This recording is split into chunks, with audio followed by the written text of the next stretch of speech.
प्यारे लागी लगन मत तोड़ना, हरि की मोर लागी लगन तोड़ना, हरि की मोर लागी लगन मत तोड़ना, प्रभु जी मोर लागी लगन मत तोड़ना, प्रभु जी मोर लागी लगन मत तोड़ना, लागी लगन मत तोड़ना हो प्यारे,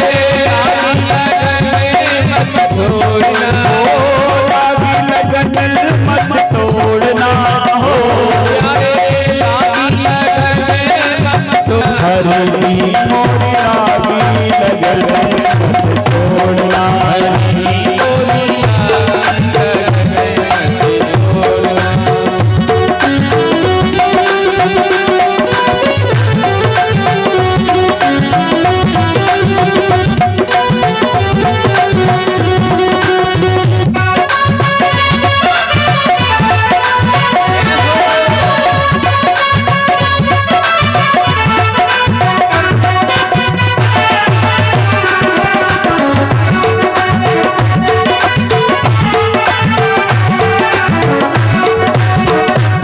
मेरा सेठ है और तू ही साहूकार है, मेरा सेठ है और तू ही साहूकार है, तू ही मेरा सेठ है और तू ही साहूकार है, तू ही मेरा सेठ है और तू ही साहूकार है, तू ही मेरा सेठ है और तू ही साहूकार है, तू ही मेरा सेठ है और तू ही साहूकार है, ब्याज पे ब्याज मत जोड़ना हो प्यारे, ब्याज पे ब्याज मत जोड़ना, हरि जी मोर लागी लगन मत तोड़ना, हरि जी मोर लागी लगन मत तोड़ना, प्रभु जी मोर लागी लगन मत तोड़ना, प्रभु जी मोर लागी लगन मत तोड़ना, हो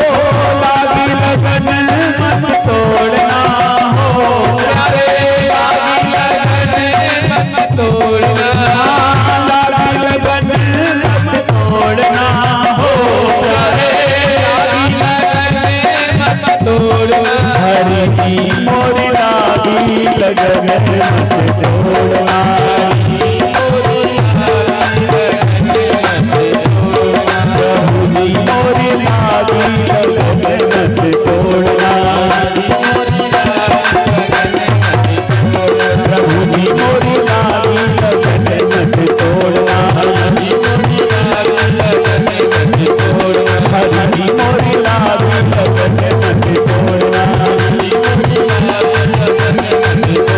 प्रभु जी मोर लागी लगन मत तोड़ना, हरि जी मोर लागी लगन मत तोड़ना, मेरे श्याम हो मेरे श्याम, मेरे श्याम, मेरे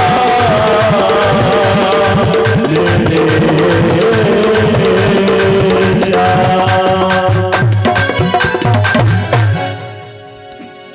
बोलिए भागवत भगवान की जय।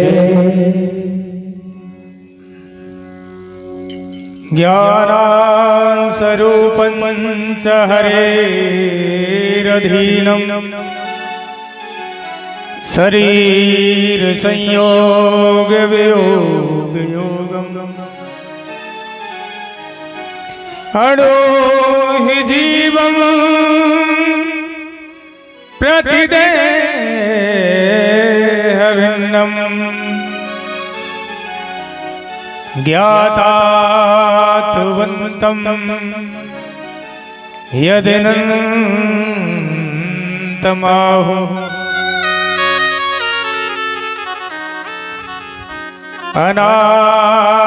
अनादिमाया पर्युक्तरूपम्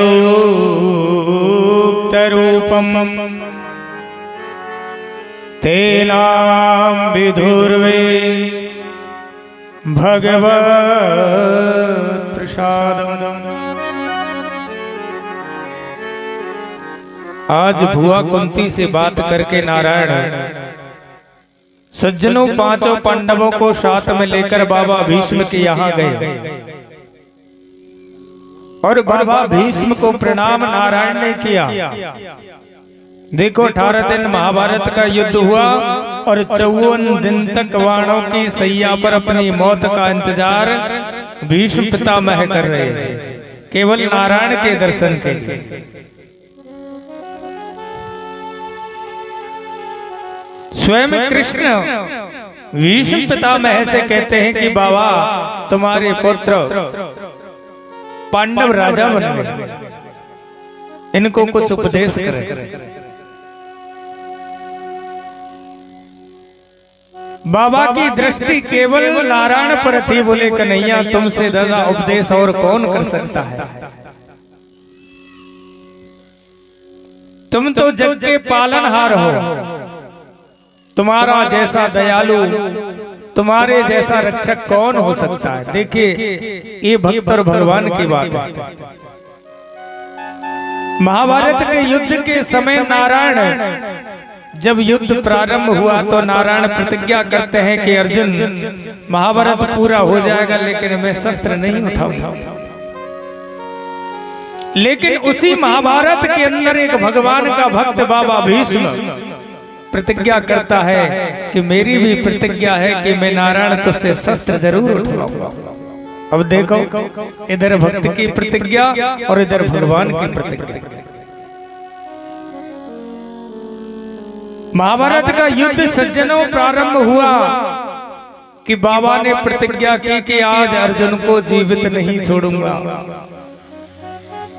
और ये नारायण को पता था कि बाबा अर्जुन को परास्त जरूर करेंगे, ये भगवान को पता था।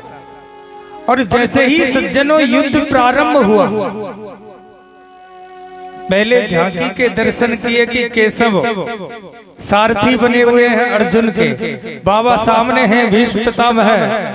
और जैसे ही सज्जनों युद्ध प्रारंभ हुआ तो बाबा ने 2-3 बाणों से ही अर्जुन का रथ धराशायी कर दिया। उधर नारायण ने विचार किया अरे मेरी प्रतिज्ञा तो भले ही टूट जाए लेकिन मेरे भक्त की प्रतिज्ञा नहीं टूटे। उसी समय उस गोविंद ने रथ के पहिए को अपनी उंगली पर लगाया और एक साथ रणभूमि में कूद पड़े। भगवान का दुपट्टा जो था ना वो पृथ्वी पर गिर गया तो पृथ्वी भी कांपने लगी। क्यों? जिस ईश्वर की आराधना पूरा विश्व करता है आज वही ईश्वर अपनी प्रतिज्ञा को तोड़े तो क्या होगा। पृथ्वी भी कांप गई। तो नारायण ने धीरे से पृथ्वी से कह दिया अरे पृथ्वी तू मत घबरा, अरे मैं भक्त के लिए कुछ भी कर सकता हूँ।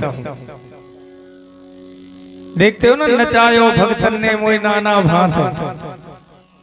भगवान भक्त के लिए कुछ भी कर सकते हैं। कहूँ शस्त्र में उठाऊं, कहूँ रण छोड़ भग जाऊं, कहूँ प्रतिज्ञा हूँ भुलाऊं, कहूँ भीख मांगू जा। रूप बामन को धार जाए पहुंचो बलिद्वार, 3 पेड़ में ही 3 लोक नाप लिए धार।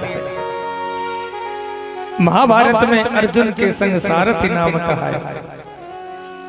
भक्तों के लिए भगवान कहते हैं कि मेरी प्रतिज्ञा भले ही टूट जाए लेकिन मेरा भक्त का मान नहीं घटना चाहिए। तो नारायण उस रण में कूद गए और जैसे ही बाबा भीष्म ने भगवान की झांकी देखी उसी समय धनुष छोड़ दिए सज्जन। उसी समय बाबा ने अपने धनुष बाणों को छोड़ दिया और हाथ जोड़ करके खड़े हो गए, गोविंद की उस झांकी को निहारने लगे। सुभा विदूपा से समस्त दोषा मसीह से कल्याण गुणी करासे विभाननम ब्रह्म परम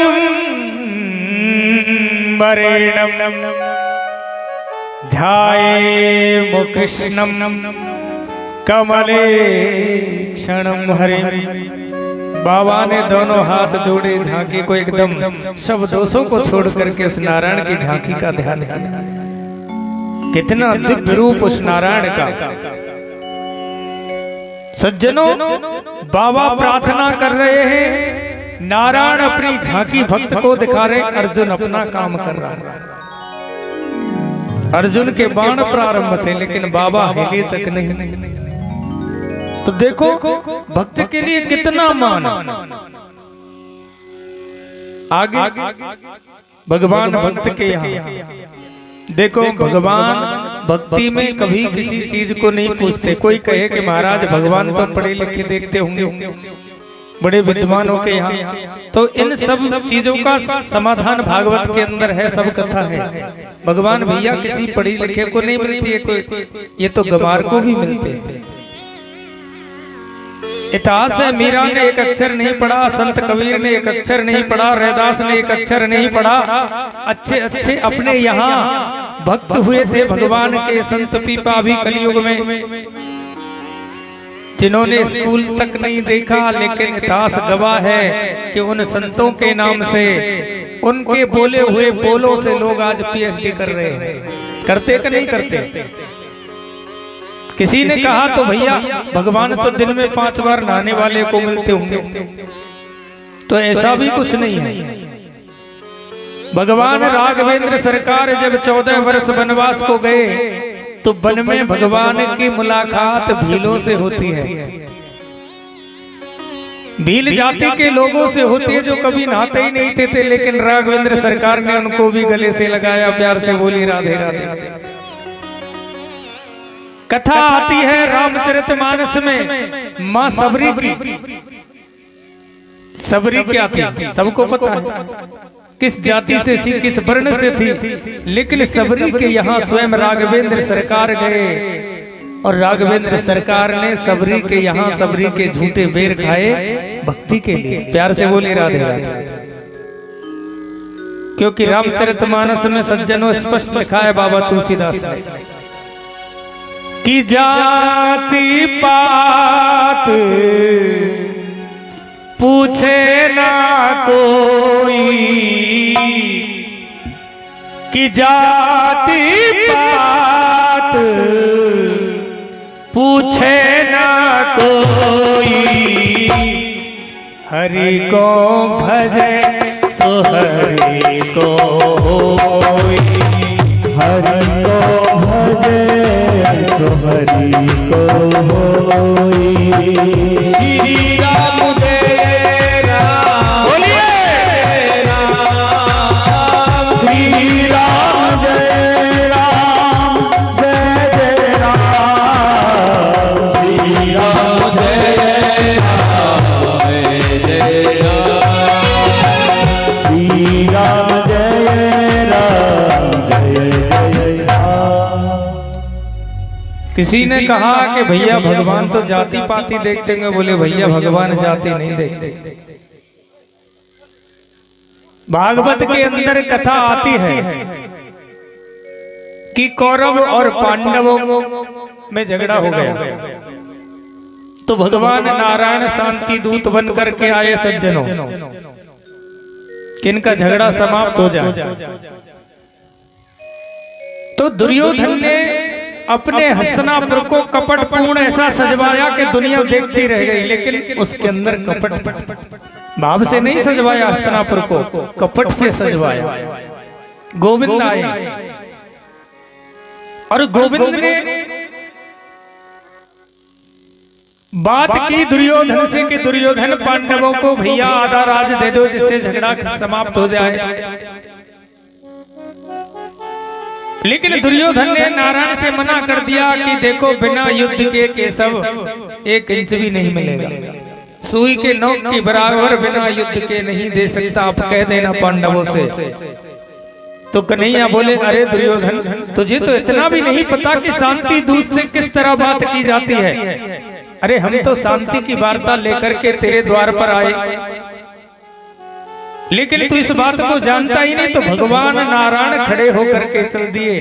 तो दुर्योधन ने यहाँ भगवान को रोका, अरे केशव रुको तो सही, मैंने तुम्हारे लिए 56 भोग बनवाए।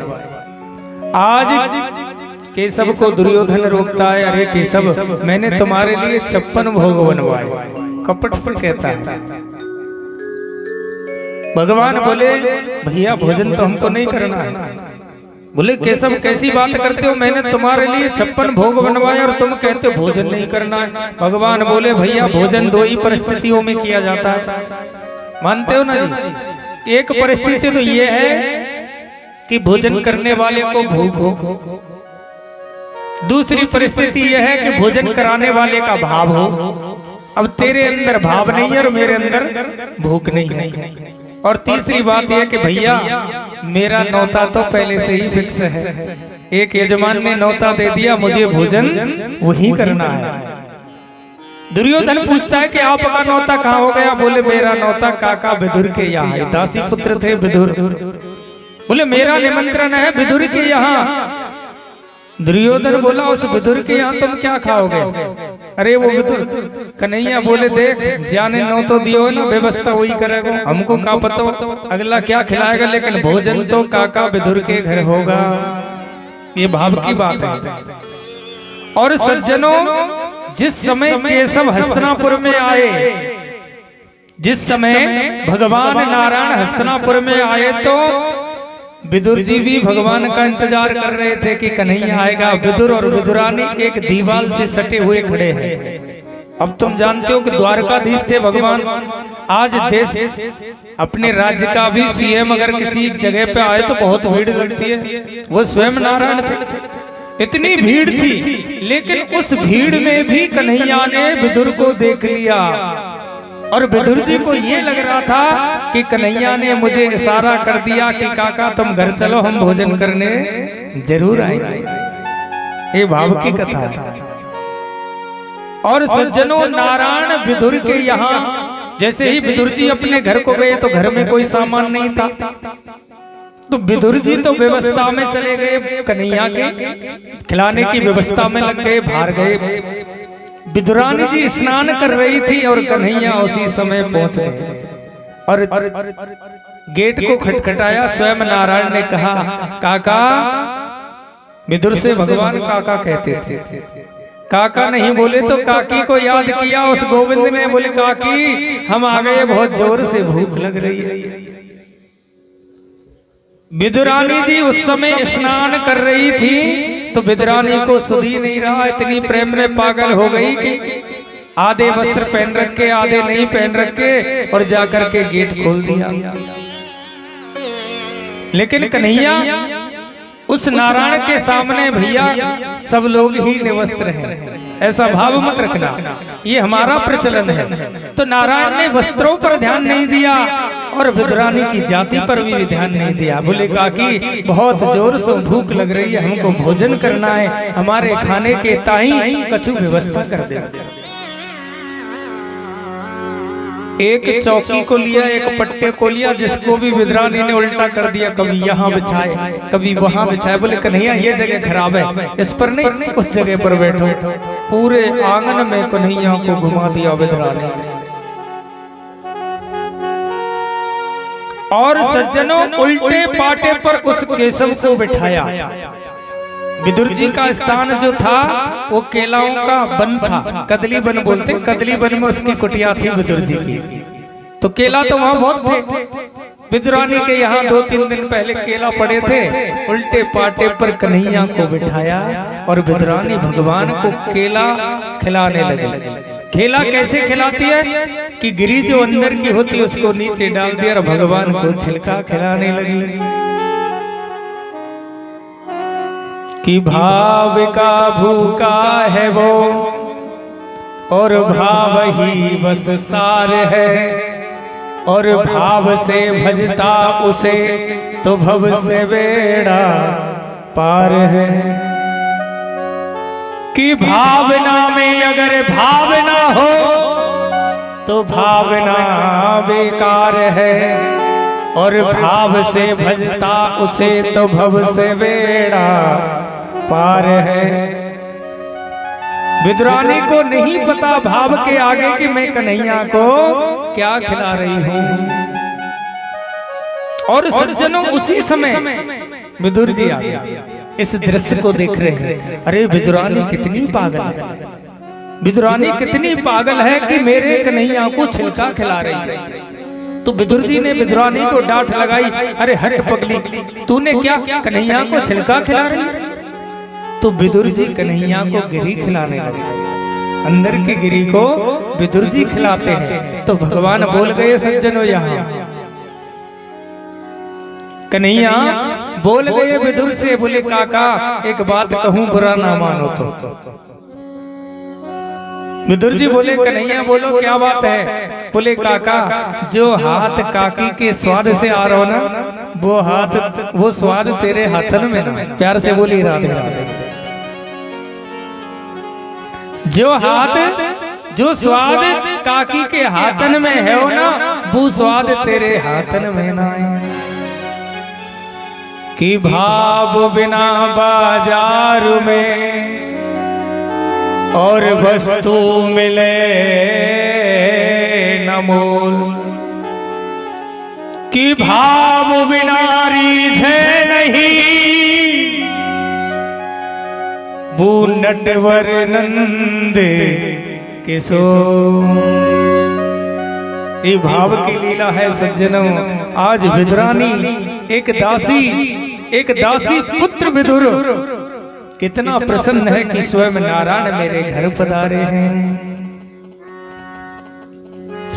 विदुर घर आए बांके बिहारी, सभी बोलिए घर आए बांके बिहारी विदुर घर, बांके बिहारी विदुर घर आए, बांके बिहारी, बांके बिहारी हाँ कुंज बिहारी, बांके बिहारी कुंज बिहारी, बांके बिहारी हाँ कुंज बिहारी, बांके बिहारी हाँ कुंज बिहारी। विदुर घर आए बांके बिहारी, विदुर घर आए बांके बिहारी।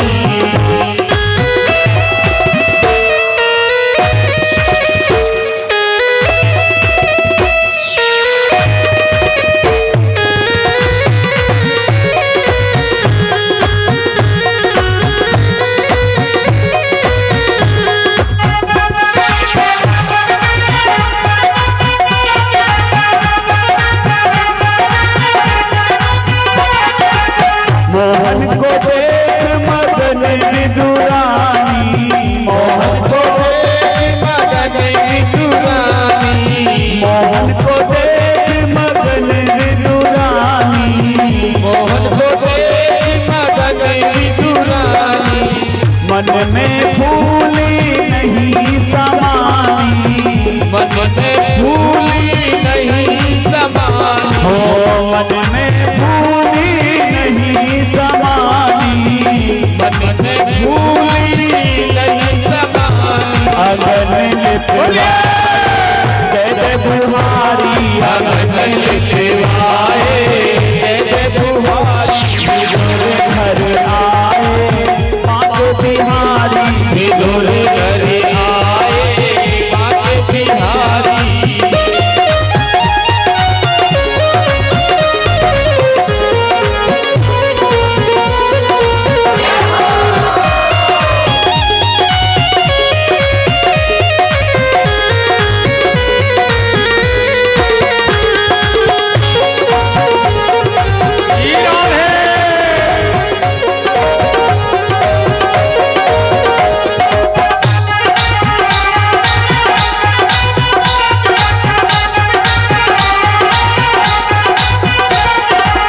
उल्टी चौकी पर बैठाए, उल्टी चौकी पर बैठाए, प्रेम सहित भोजन करवाए, प्रेम सहित भोजन करवाए। और कन्हैया ने खाए हुसैन भारी, कन्हैया ने खाए हुसैन भारी। विदुर घर आए बांके बिहारी,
लीला खवाए रहे, स्वाद बड़े आए।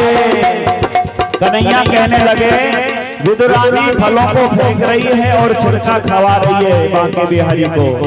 तो कन्हैया कहते हैं स्वाद बड़े आए, विदुर घर आए बांके बिहारी, विदुर घर आए बांके बिहारी, विदुर घर आए बांके बिहारी। अरे बांके बिहारी मेरे मदन मुरारी, बांके बिहारी मेरे मदन मुरारी, बांके बिहारी मेरे कुंज बिहारी, बांके बिहारी मेरे कुंज बिहारी। ये तो बांके बिहारी बांके बिहारी विदुर घर आए, बांके बिहारी विदुर घर आए, बांके बिहारी विदुर घर आए, बांके बिहारी विदुर घर आए, बांके बिहारी विदुर घर आए, बांके बिहारी विदुर घर आए। मेरे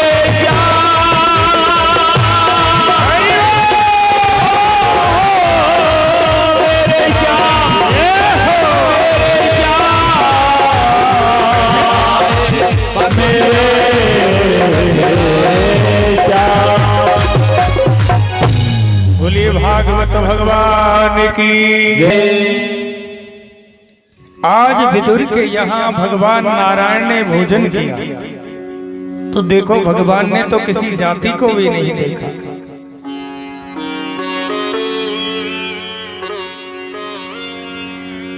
सज्जनों, आज नारायण बाबा भीष्म से बात कर रहे हैं तो बाबा ने इशारों में बता दिया, बाबा मैं तो भक्त के लिए कुछ भी कर सकता हूं।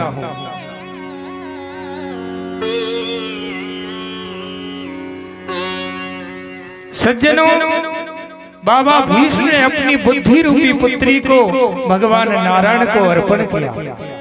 बोले केशव, मेरी बुद्धि रूपी पुत्री को मैं आपके अर्पण करता हूं।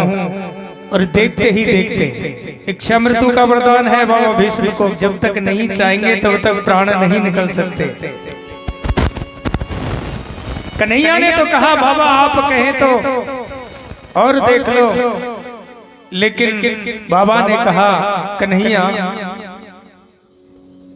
जन्म जन्म मुनि जतन कराए, अंत राम कहूं आवत। ये बड़ी सौभाग्य की बात है कि जब आदमी की मृत्यु होती है, प्यारे आदमी की जब मृत्यु निकट होती है तो आदमी को दो ही चीज याद आती हैं सज्जनों, या तो दुश्मन याद आएगा या फिर प्रेमी याद आएगा। मानते हो ना? जिस समय आदमी के प्राण निकलते हैं, ये जीव आत्मा शरीर को छोड़ करके बाहर जाती है तो आदमी को दो ही चीज याद आती है, या तो प्रेमी याद आता है या फिर दुश्मन याद आता है। अब ये हमारे ऊपर है कि हमने प्रेम अपनी पत्नी से किया या बच्चों से किया या फिर संसार से किया या फिर परमात्मा से किया। जिसको तुमने जिससे प्रेम किया है वही अंतिम समय में आपको याद जरूर आएगा।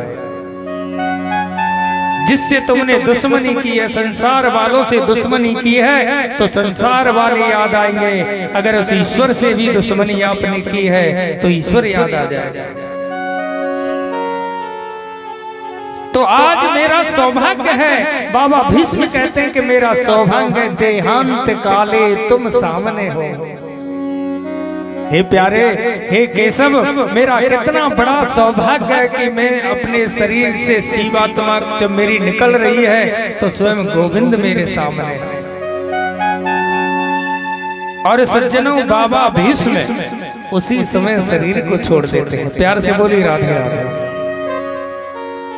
कथा को आगे बढ़ाना है क्योंकि कथा विस्तार बहुत लंबा है, कथा आगे भी है।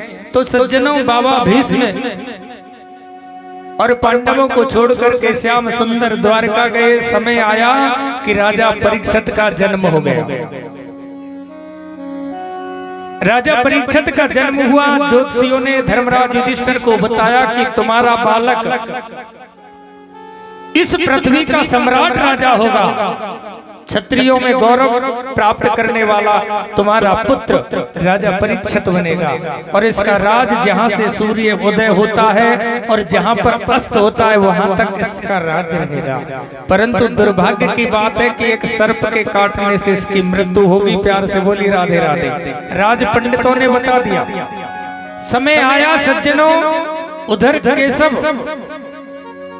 कन्हैया द्वारकाधीश अपने धाम को गमन करते हैं। अर्जुन ने जैसे ही समाचार सुनाया कुंती को कि कन्हैया हमको छोड़ करके चले गए, तो कुंती उसी समय धड़ाम से गिर गई और पांडव अपने पुत्र परीक्षित को राज देकर के हिमालय को प्रस्थान कर गए।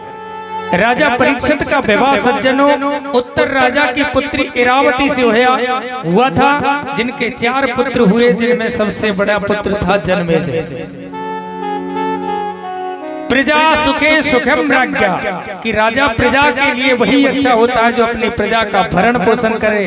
तो राजा परीक्षित के 4 पुत्र बड़े हो गए। राजा परीक्षित अपने दादाओं की बात मानकर, अर्जुन भीम युधिष्ठिर आदियों के उपदेशों को मानकर संत सेवा करते थे, ब्राह्मण सेवा करते थे।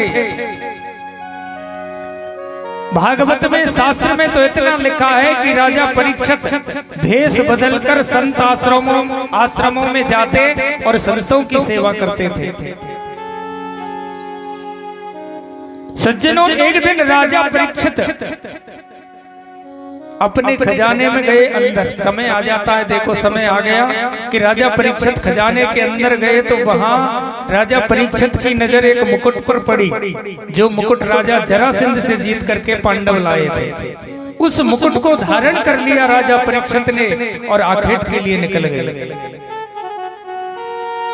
और सज्जनों आखेट करने को जैसे ही राजा परीक्षित गए तो राजा ने कौतूहल देखा, एक तमाशा देखा। तमाशा क्या था? एक बैल को देखा, उसका एक ही पैर था। ये धर्म रूपी बैल के 3 पैर कट गए, एक पैर बचा था केवल दान का। और सज्जनों पुनः राजा परीक्षित ने देखा कि एक काला काला आदमी बहुत बड़ा लंबा पूरा और एक गाय को मारते हुए चला आ रहा है। राजा परीक्षित ने जैसे ही उस काले काले पुरुष को देखा और एक फटकार लगाए, मेरे राज्य में तू होता कौन है गाय को मारने वाला? और सज्जनों वो कोई आदमी साधारण नहीं था, वो आदमी स्वयं कलयुग था जो अब चल रहा है। कलयुग इंसान रूपी बनकर के राजा परीक्षित की नजर जब कलयुग पर पड़ी तो राजा परीक्षित को देख करके कलयुग घबरा गया कि राजा परीक्षित मुझे छोड़ेगा नहीं, क्योंकि चौथरपा राज राजा परीक्षित का है। तो कलयुग राजा परीक्षित के चरणों में गिर गया। बोले महाराज मुझे क्षमा कर। बोले ऐसा कर, तू मेरे राज्य को छोड़ करके चला जा। कलयुग बोला महाराज मैं जाऊं, कहां जाऊं बताओ? अरे जहां से सूर्य उदय होता है और जहां तक अस्त होता है वहां तक आपका राज है, तो मैं रहूं कहां? महाराज मुझे कुछ जगह दे, मैं तो आपके राज में ही रहना चाहता। राजा को दया आ गई। राजा बोले चल मैं तुझे एक जगह देता हूं, और वो जगह है धूतपानम, कि जहां पर लोग जुआ खेलते हो वहां तेरा निवास होगा। धूतपानम तथैव च मद्रास्तवनेव च। कलयुग बोला महाराज ये तो जगह थोड़ी है, तो दूसरी जगह दे दी कि जहां पर मदिरा पान होता हो, जहां शराब बनाई जाती हो, वहां तेरा निवास होगा। कलयुग बोला महाराज ये जगह भी कम है। तो राजा ने कहा चल एक जगह और परस्त्रीगामी, जहां वैश्यालय होते हैं, परस्त्रीगामी पुरुष होते हैं, उस जगह पर तेरा निवास होगा। कलयुग बोला महाराज ये भी जगह मेरे लिए बहुत कम है, महाराज थोड़ी कृपा करें। अब राजा दयालु होते हैं, कलयुग मांगता गया, राजा देते गए। क्योंकि जो जगह राजा परीक्षित कलयुग को दे रहे हैं वहां से राजा परीक्षित पर कोई प्रभाव पड़ने वाला नहीं था। राजा परीक्षित जगह देते हैं, जुआ चोरी हाट मद बेचा कंचन में बस गए। और सज्जनों अंत में कलयुग को जगह राजा परीक्षित देते हैं जब ज्यादा गिड़गिड़ाता है कि महाराज कोई सुंदर सी जगह दे दो, एक भी जगह ठीक नहीं है। तो राजा परीक्षित ने कह दिया कि मैं तुझे एक जगह और देता हूँ कि जो जबरदस्ती छीना हुआ स्वर्ण, छीना हुआ जो धन है, हरण किया हुआ धन है, उसमें तेरा निवास होगा।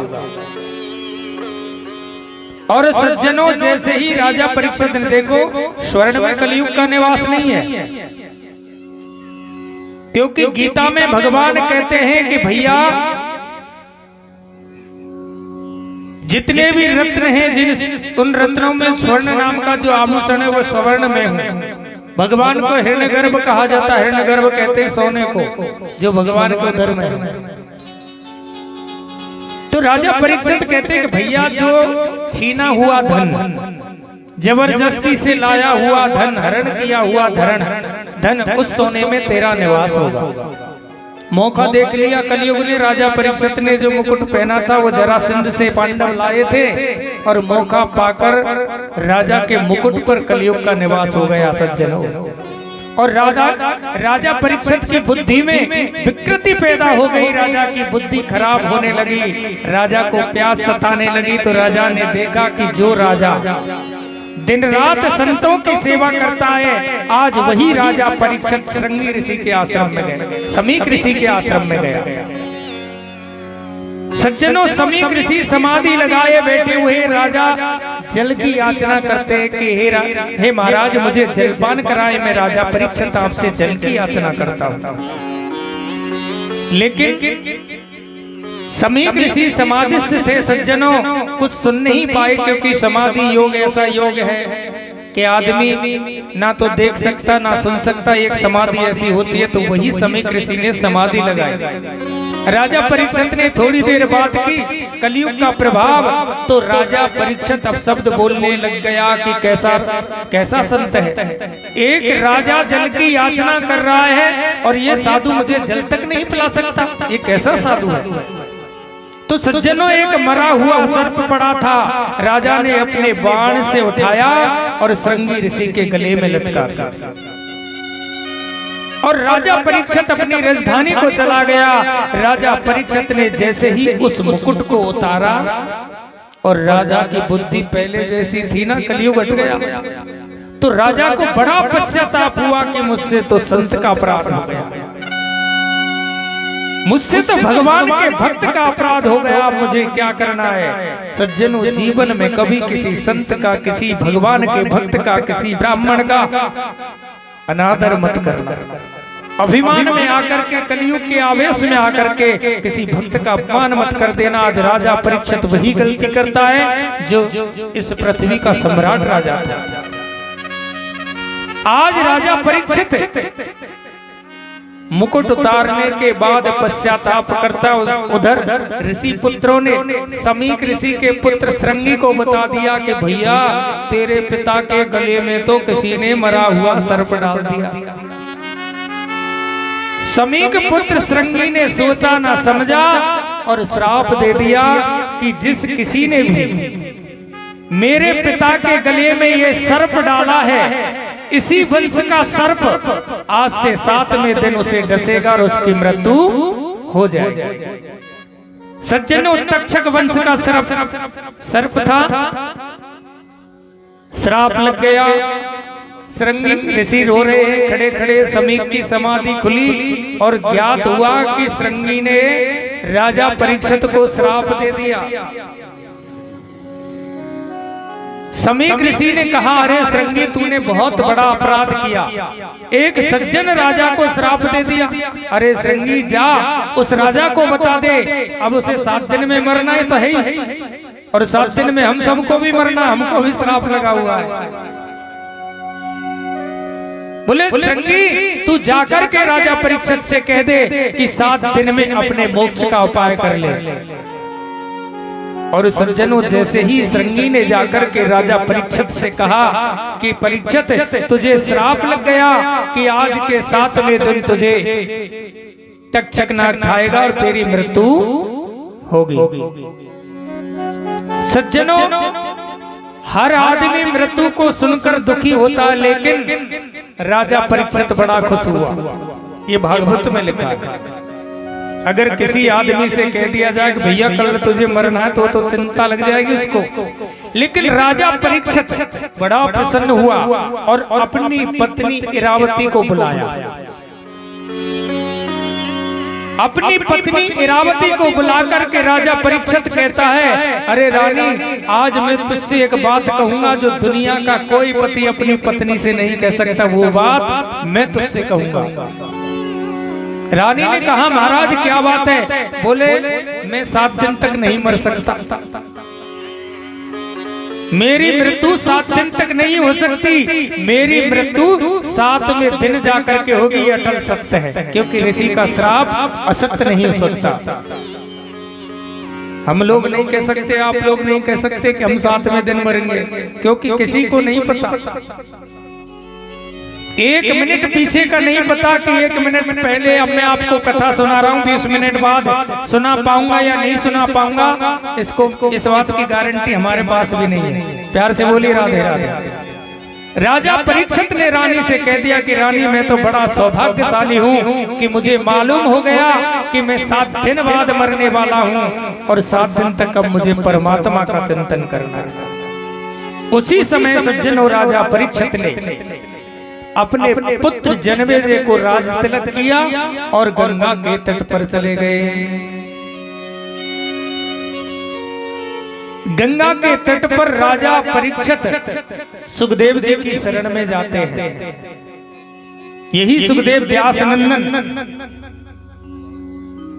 और सज्जनों, सुखदेव जी की शरण में जब राजा परीक्षित गए, वैसे तो बहुत संतों से पूछा, राजा परीक्षित ने ब्राह्मणों से पूछा, संतों से पूछा, भैया मुझे 7 दिन में मरना है, मैं क्या करूं? किसी ने कहा 9 दिन का अनुष्ठान करो, किसी ने कुछ, लेकिन सटीक किसी ने नहीं बताया कि आखिर मुझे करना क्या है।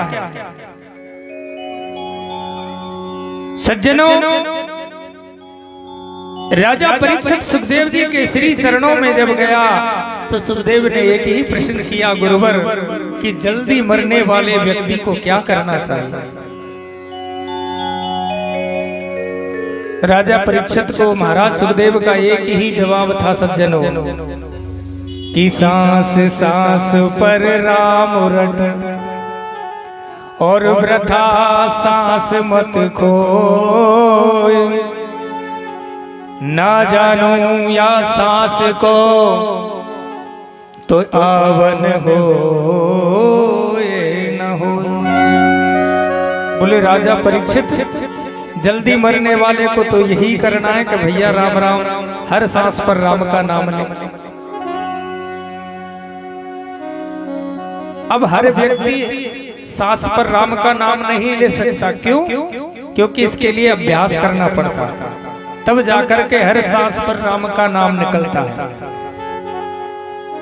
देखो, इस चीज का अभ्यास करने का एक सटीक उपाय आपको बताता हूं कि सांस सांस पर राम कैसे रटा जाएगा। आप घर के काम से निवृत्त होकर के रात को जब चारपाई पर पहुंचे सोने के लिए, उस समय आपको खूब नींद आने लग जाए कि भाई अब तो हम सोने वाले हैं। उसी समय अपने इष्ट का स्मरण प्रारंभ कर दो, जो भी आपका इष्ट हो उसका स्मरण प्रारंभ कर दो। जब नींद आने लग जाए उस टाइम हरे राम राम राम हरे हरे, हरे कृष्ण कृष्ण कृष्ण हरे हरे।